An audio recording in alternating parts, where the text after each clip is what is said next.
Good morning, everyone. Boker Tov. Today is the 11th day of Nisan, which is the birthday of the Lubavitcher Rebbe of blessed memory, the 121st anniversary since his birth. And the Rebbe's impact is felt in this world, literally, on every continent until this very day. Just last week, Dini and I went on a 2-day vacation. It was our anniversary, and we went to Nassau, Bahamas.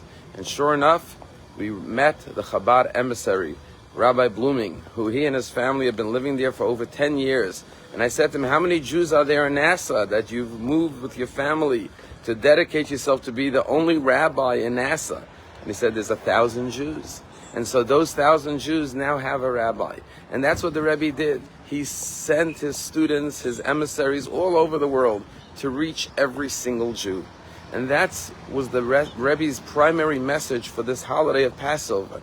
The Rebbe said on the night of Passover, we have the 4 children in the Haggadah, the wise, the wicked, the simple, and the child who cannot ask. And we have to seat all the children around the table.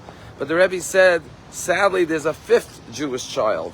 And that's the child who does not even attend a Passover Seder.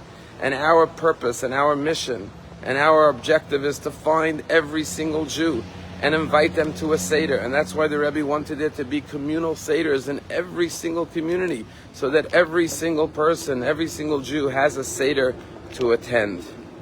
We are in a year now that tragically 59 hostages are still being held in captivity. And this will be their 2nd Passover in Gaza in captivity. And there will be 59 empty seats at Israeli family tables. On the one hand, there are less hostages than last year, and we're grateful for the fact that many of the hostages who were in Gaza last Passover are now home and will be sitting around their family tables with their loved ones. And we can only imagine how joyous it will be for them. But we want every single family to have their loved ones back home. And therefore, the best way to remember the plight of the hostages is to pray for them at the Seder and to speak about them and to recount stories about them. Because it's not just the stories of our ancestors 3,300 years ago in captivity in Egypt. It's the modern, current stories of our brothers and sisters being held in captivity. And that's what it means to be a Jewish nation. We feel the plight and the pain of every single Jew. And we care with love for every single Jew. And we bring every single Jew together as one big family, because when we left Egypt, that's what God told us. We are a nation that is really a family. And that's why Passover is observed in the home, around the family table. Just like in Egypt, they were told to take the lamb, each household, each family, and their neighbors to come together. That is the way we became a nation, as families, with our neighbors, with our loved ones. And that's the unity and the love that we're witnessing today amongst the Jewish people. And we must continue to remember them and to bring them home. Just one story that you could share at your Passover Seder. One of the hostages still sitting in captivity tragically is a young man by the name of Yosef Hania. And Yosef was in captivity with Ohad ben Ami and 3 other hostages. And when we met with Ohad ben Ami in Israel just a month ago, he told us how the 5 of them were being held together for 15 months. And then he describes how the first one of them was released in the exchange starting in January, and then the second one, and then the third one. And then it was just Ohad ben Ami and Yosef. And then the day came that the Hamas terrorists, captors came and told Ohad ben Ami that you are going free. And he said when he picked up his stuff to leave, Yosef hugged him and started to cry, and he said, how am I going to manage all alone? I'm happy for you, but how will I survive? And Ohad told Yosef, don't worry, I am going to continue to speak and to act and to advocate and to campaign for your release. I will not settle and rest until you come home. And indeed, Ohad said that until Yosef comes home, he feels like a part of him is still in Gaza.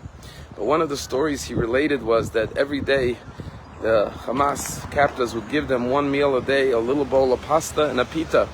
But some days they wouldn't give him anything to eat, or they would give him no pita. And so they started a little custom. where they would break off half of their pita and put it away for the next day, just in case they got no food the next day.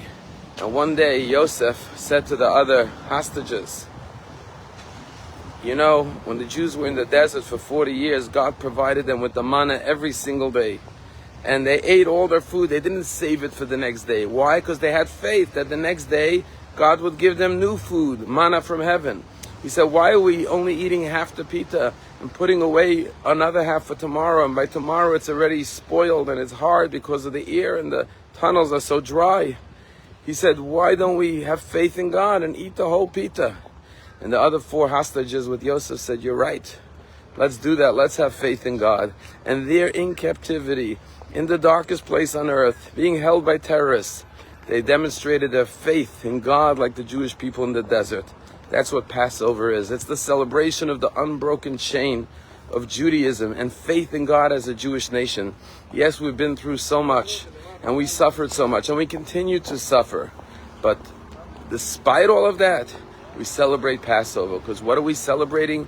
The joy of being Jewish, the pride and the identity that is an unbroken chain for 3,300 years of a nation that has defied all the odds and weathered all the storms and faced all the evils in the world and persevered with strength, with courage, with faith in Hashem.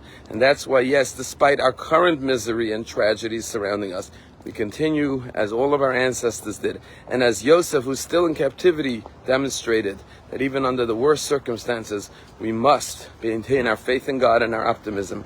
And God willing, he too will come home speedily to his family. Have a wonderful day.